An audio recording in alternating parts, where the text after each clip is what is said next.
Okay, let's solve this problem. I'm going to turn this into an exponential, so 7 to the power of 2 will give me x. 7 to the power of 2 will give me x. Well, this is 49, so that means x is 49.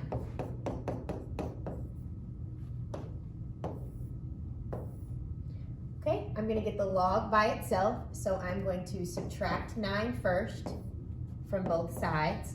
I'm left with negative log base 2 of x plus 10 equals negative 1.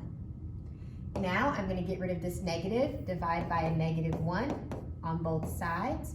So I'm left with log base 2 of x plus 10 equals 1. Now I'm going to change this to an exponential. 2 to the power of 1 will give me this. 2 to the power of 1 gives me x plus 10.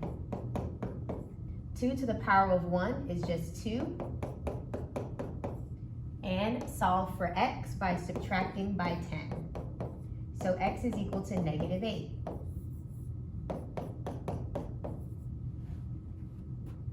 And if you plug it back in, it would make sense. Let's look.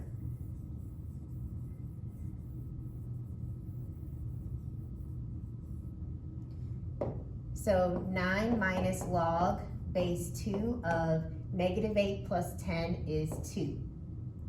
Log base 2 of 2 is just 1. And 9 minus 1 gives you that 8. Okay, let's try another one. Now I have exponential problems. So what I'm going to do, I have 2 to the power of 8 minus 2x equals, instead of writing this as 4, I want to write it as base 2 so that the bases can match.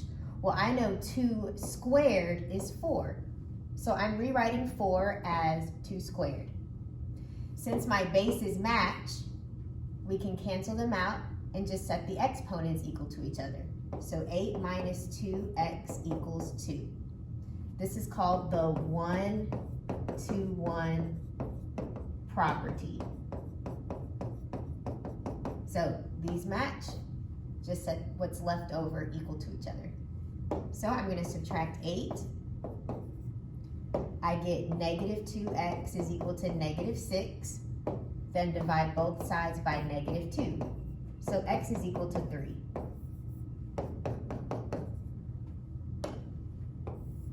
Let's try this one. Let's get this base by itself. So we're going to divide by 12 on both sides. So I have 1/2 to the power of x divided by 3 equals this right here. Let's simplify it. If you divide the numerator by 3, you get 1. If you divide the denominator by 3, you get 4. Now let's make the bases match. So I'm going to write it like this. This will stay the same. But let's write this 4 as a 2, and you can square it. 1 squared is still 1, 2 squared is 4. But now my bases are the same, so I can use the 1-to-1 property. Those are the same, just set what's left over to each other. So x divided by 3 equals 2. This equals this. Now this is x divided by 3, so the opposite is to multiply by 3. So you get x is equal to 6.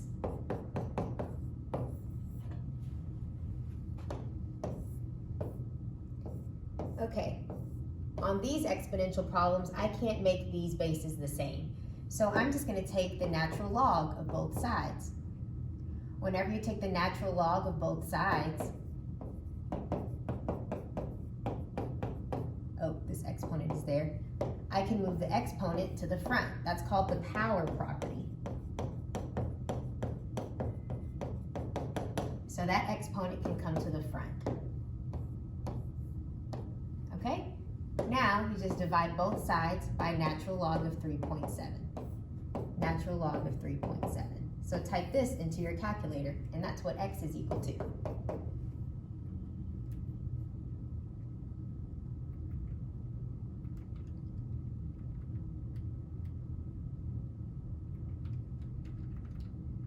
Okay, so I got 2.89238. That's what x is equal to. Okay, same. I can't get these bases to equal each other, so I'm just going to take the natural log of both sides. So whenever I do the natural log, this exponent can come to the front. So I have x natural log of 1/4 equals the natural log of 25. Now you just divide both sides by the natural log of 1/4. So you get natural log of 25 divided by natural log of 1/4.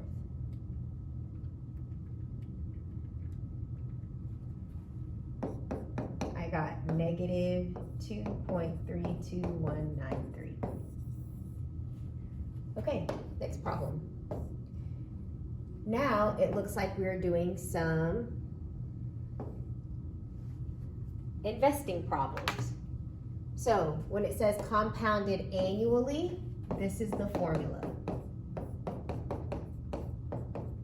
So in this case, my principal is 1,000. My rate is 4%, but as a decimal, that's 0.04. To the power of 11, that's the time.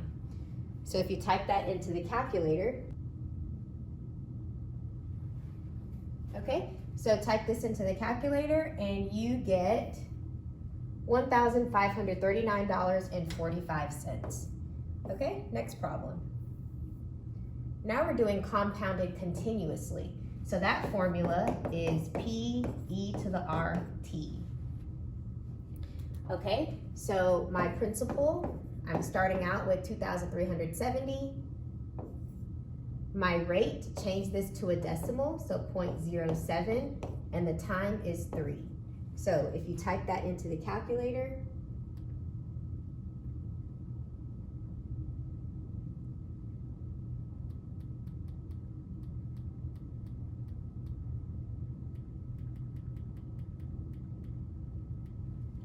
you get $2,923.82.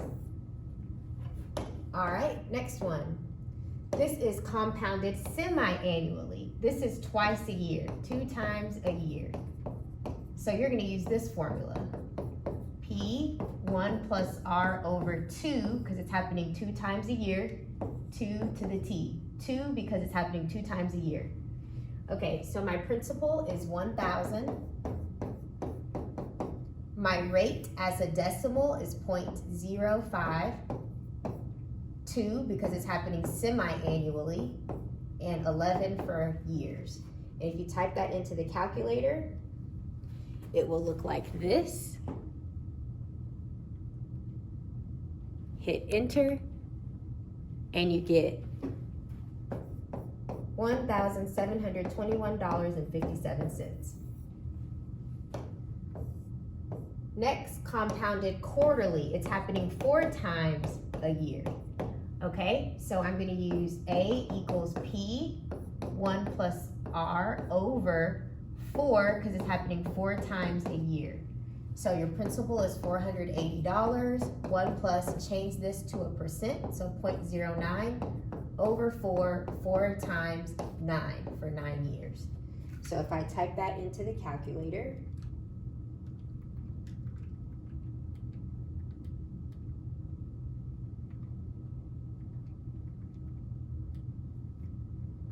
I get $1,069.35.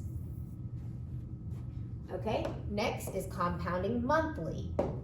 This is 12 times a year. So your formula will be P 1 plus your rate divided by 12, 12 times T. So you have $3,844.41. 1 plus, change this to a rate. It's happening 12 times a year for 8 years. So type that into the calculator and you'll get your answer. Okay, let's look at these. Okay, so this one says, by how many orders of magnitude do 2 earthquakes differ if one is rated 2.2 on the Richter scale and the other is rated 4.6? So guys, this is the magnitude. The magnitude here is 4.6. The magnitude here is 2.2. All this is asking for is the difference. What is the difference in the order of magnitudes?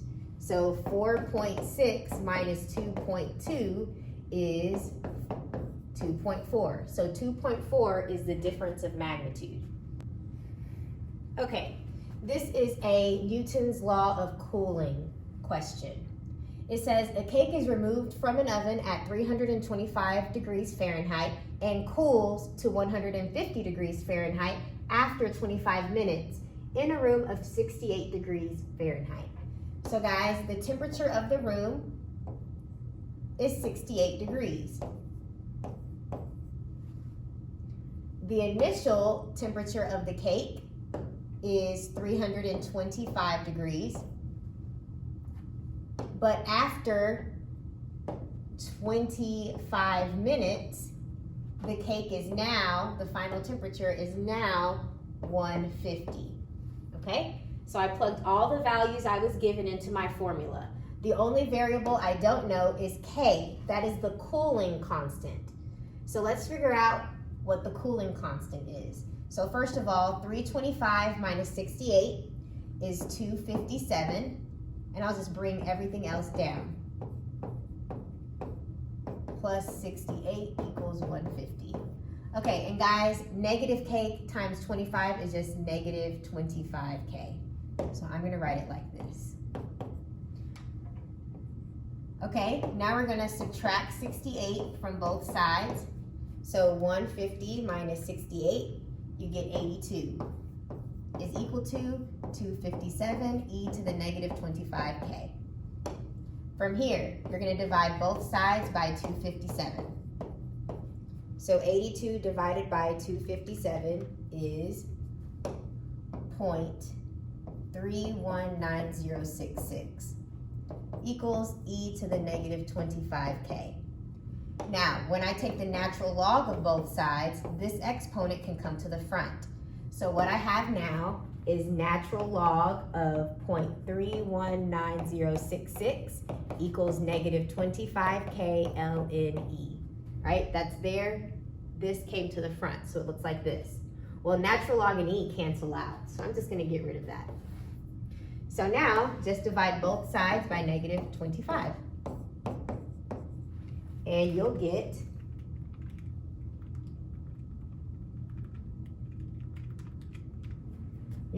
K is equal to 0.045694.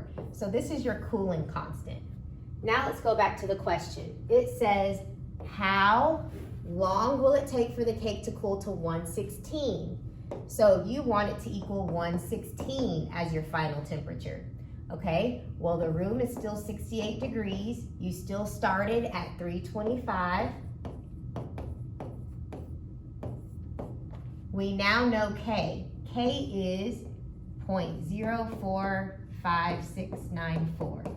And now we're solving for T. So, same formula. I'm just replacing 150 to 116 because that's the new temperature that we want. And we want to know how long it will take to get there. And this time we know K, so I'm just plugging that in.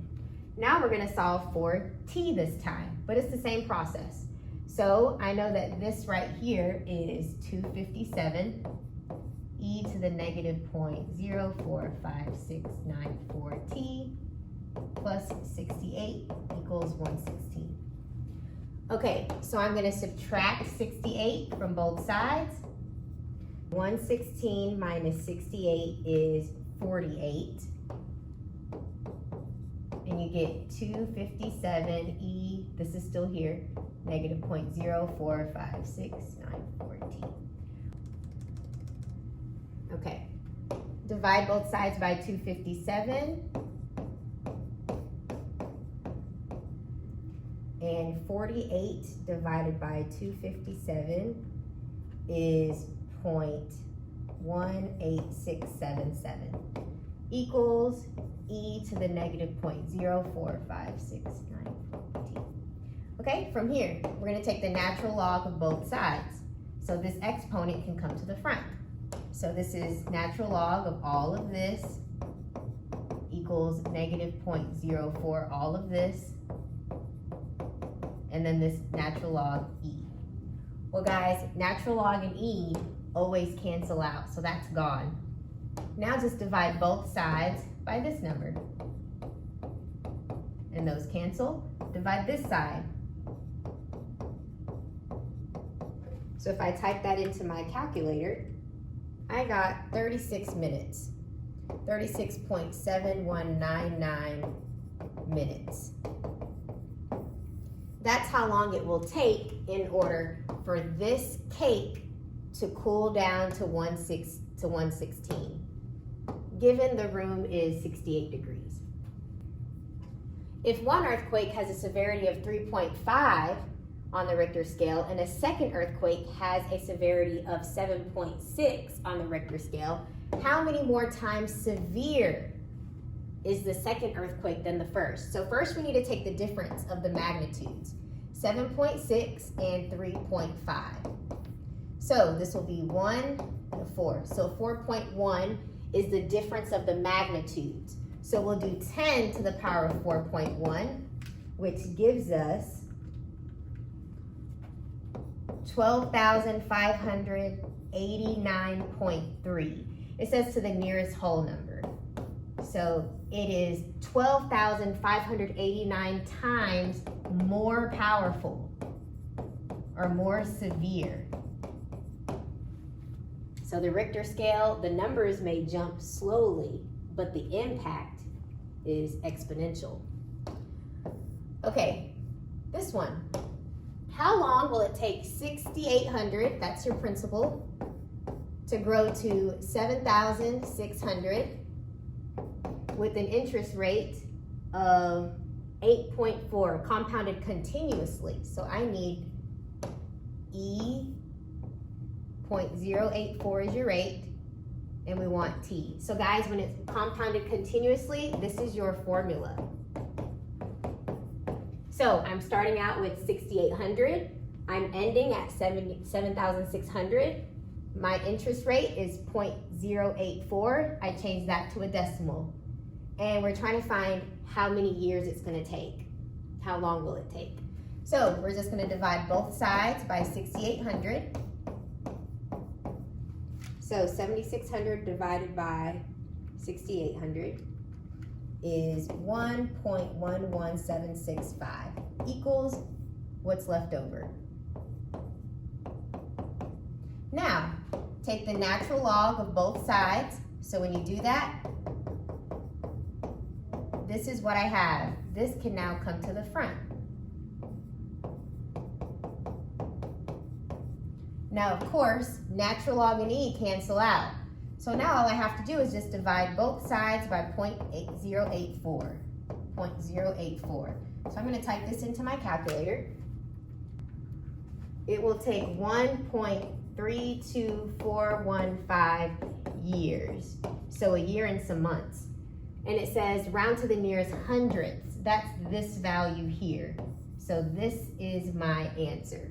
1.32 years. It's like a month and a third of the year, so about April-ish. Okay, last one. How long will it take 6,500 to grow to 35,000 with an interest rate of 8%? You need to change this to a decimal. And it's compounded quarterly, so this is my formula. 0.08 quarterly is 4, and we're trying to find how long, so we're solving for t. So your first step, we're going to divide by 6,500. And guys, if I'm going too fast, just pause the video.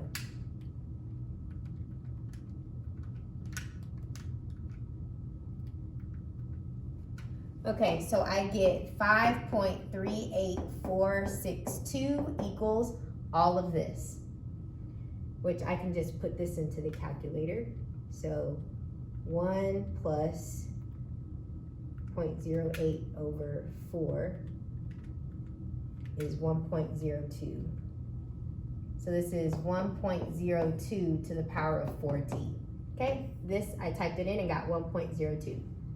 All right, so I'm going to take the natural log of both sides so that this exponent can come to the front. So I get natural log of 5.38462 equals 4t natural log of 1.02. All right, now just divide. I'm going to divide by natural log of 1.02, natural log of 1.02. Let's type this into the calculator. Okay, and I get 85.0163 equals 4t. Now you just divide by 4. So divide that answer by 4. I got 21.2541 years. So this is how long it will take, but let me see how they want me to round. It says round to the nearest hundredths. So this is the hundredths place, and this number is not 5 or larger, so it will just stay like this, 21.25 years. So 21 years and 25% of a year is 3 months. So 21 years and 3 months is how long it will take. All right, that is the end of the review. So if you guys can do that, you will get an A on the test. As you guys know, the reviews are exactly like the test. There are no surprises. Same type of questions, we just change numbers around.